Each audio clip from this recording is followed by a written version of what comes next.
এখানে আমি আতপ চাল আর মটর ডাল কাল রাতে ভিজিয়ে রেখেছিলাম, এটা খুব সুন্দর ভিজে গেছে। এটা আমি এখন মিক্সিতে বেটে নেব। আপনার মটর ডালের জায়গায় মুসুর ডালও নিতে পারেন, যেহেতু আমি নিরামিষ করবো সেই জন্য আমি নিয়েছি মটর ডাল। চাল ডালটা বেটে আমি একটা ব্যাটা তৈরি করে নিয়েছি। এর মধ্যে বাটার সময় দিয়ে দিয়েছিলাম দুটো কাঁচা লঙ্কা, এরপর দিয়ে দেবো একটু কালো জিরে, দিয়ে দেবো একটু হলুদ, স্বাদ মতো নুন, সমস্ত কিছু দিয়ে ভালো করে ফাটিয়ে নেবো। আর দিয়ে দিয়েছি সর্ষের তেল, তেলের মধ্যে দিয়ে দেবো একটু কালো জিরে ফোড়ন। এখানে আমি দুটো বড় সাইজের আলু সেদ্ধ করে ম্যাশ করে নিয়েছি, এটা আমি দিয়ে দেবো। দিয়ে দেবো দুটো কাঁচা লঙ্কা, একটুখানি হলুদ, দিয়ে দেবো স্বাদ মতো নুন, দিয়ে দেবো একটু কসুরি মেথি। কসুরি মেথি না থাকলে আপনার ধনে পাতা দিতে পারেন।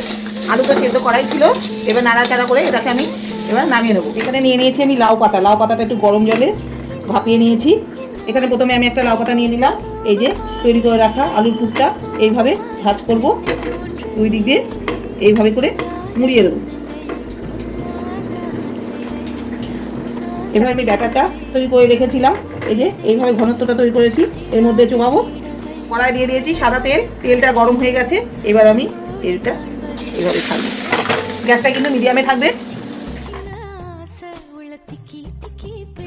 গ্যাসটা মিডিয়ামে আজে রেখে আমি ওলট পালট করে লাল করে ভেজে নিয়েছি।